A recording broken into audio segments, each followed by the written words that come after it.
নমস্কাৰ বন্ধু বান্ধৱীসকল, স্বাগতম জনাইছোঁ সকলোকে। এপিডিচিএলত পুনৰ 374টা নতুন ভেকেঞ্চি খালী হৈছে।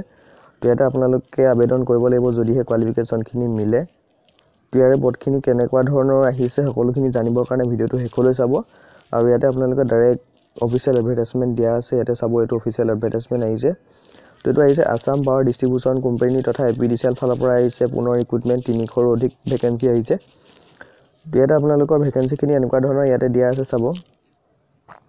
নেম অফ পোষ্ট দিয়া আছে, গ্ৰুপ এ কেটেগৰী আছে। ইয়াতে পে স্কেল দিছে 37,300 টকাৰ পৰা ষ্টাৰ্ট হ'ব।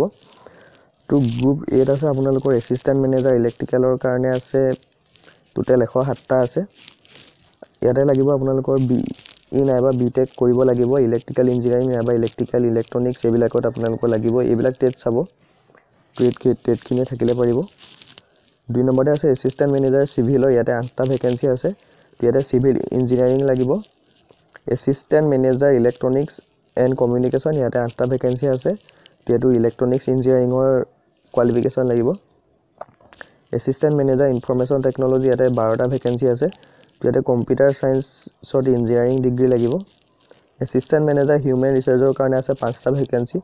তো ইয়াতে 2 বছৰৰ ফুল টাইম MBA কৰিব লাগিব, লগতে PGDBM ডিগ্ৰীটো লাগিব। এছিষ্টেণ্ট মেনেজাৰ ল, ইয়াতে পদ আছে 1টা।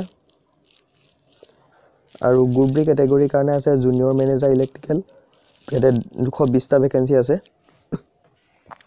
যিটো জুনিয়ৰ মেনেজাৰ ইলেক্ট্ৰিকেল বিচাৰিছে তাতে 2টা ইয়াতে যিটো দেখা পাইছে 220টা ভেকেঞ্চি। ইয়াৰ কাৰণে আপোনালোকৰ লাগিব ইলেক্ট্ৰিকেল ইঞ্জিনিয়াৰিং নাইবা ইলেক্ট্ৰিকেল এণ্ড ইলেক্ট্ৰনিক্স ইঞ্জিনিয়াৰিঙৰ যিটো ডিপ্ল'মা হয় সেইটো লাগিব। এছিষ্টেণ্ট একাউণ্ট অফিচাৰৰ কাৰণে 15টা ভেকেঞ্চি আছে। তো ক'বলৈ গ'লে গোটেইখিনি ভেকেঞ্চি ইঞ্জিনিয়াৰিং ডিগ্ৰী কমপ্লিট কৰা কেণ্ডিডেটবিলাকৰ কাৰণে হয়। তো যদি আপোনালোকৰ আছে এইখিনি তেতিয়াহ'লে আবেদন কৰিব পাৰে। লগতে আপোনালোকৰ যদি কোনোবা ফ্ৰেণ্ডছ আছে এইখিনি কোৱালিফিকেশ্যন কমপ্লিট কৰি থোৱা, তেওঁলোকলৈ ভিডিঅ'টো ইনভাইট কৰিব, লগতে পষ্টটো ইনভাইট কৰিব। ফেচবুক হোৱাটছএপৰ অপশ্যন আছে। তো এজ লিমিটটো এনেকুৱা ধৰণৰ দিছে, 21ৰ পৰা 44 বছৰ দিছে, যিটো গ্ৰুপ এ কেটেগৰী হয়। গ্ৰুপ বি কেটেগৰীৰ কাৰণে 18ৰ পৰা 44 বছৰ দিছে। গ্ৰুপ চি কাৰণে 21ৰ পৰা 44লৈকে দিছে। লগতে ৰিলেক্সেশ্যন থাকিব ST SC OBC MOBC এইখিনি প্ৰাৰ্থীৰ কাৰণে। এপ্লিকেশ্যন ফিজটো যাব, ইয়াতে দিছে OBC MOBC আৰু জেনেৰেলসকলৰ দিছে 800 টকা। বাকী ST SC কাৰণে দিছে 400 টকা। PWD কেণ্ডিডেটসকলে কোনো ধৰণৰ ফিজ দিব নালাগে। তো ইয়াতে আপোনালোকে অনলাইন এপ্লিকেশ্যন তথা অনলাইন এপ্লাই কৰিব লাগিব।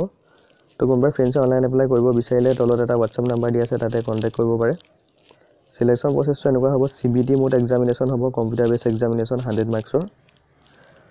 ইয়াতে ডিটেইলছটো দিয়া আছে, আপোনালোকে চাব কেনেকুৱা ধৰণৰ কুৱেশ্যন আহিব, কিমান মাৰ্কছৰ আহিব। আৰু ইয়াতে আপোনালোকৰ সকলোখিনি তথ্য দিয়া আছে।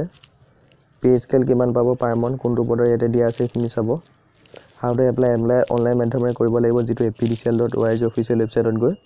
তো এইটো এপ্লাইটো চলিব 9 ডিচেম্বৰৰ পৰা 18 ডিচেম্বৰলৈকে আপোনালোকে আবেদন কৰিব পাৰিব। গতিকে আপোনালোকে যদি ইঞ্জিনিয়াৰিং এইখিনি ট্ৰেডৰ ওপৰত ডিগ্ৰী কমপ্লিট কৰিছে তেতিয়াহ'লে আবেদন কৰিব পাৰে 9 ডিচেম্বৰৰ পৰা।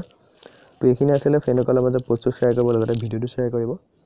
এতিয়ালৈ ইমানেই, ধন্যবাদ।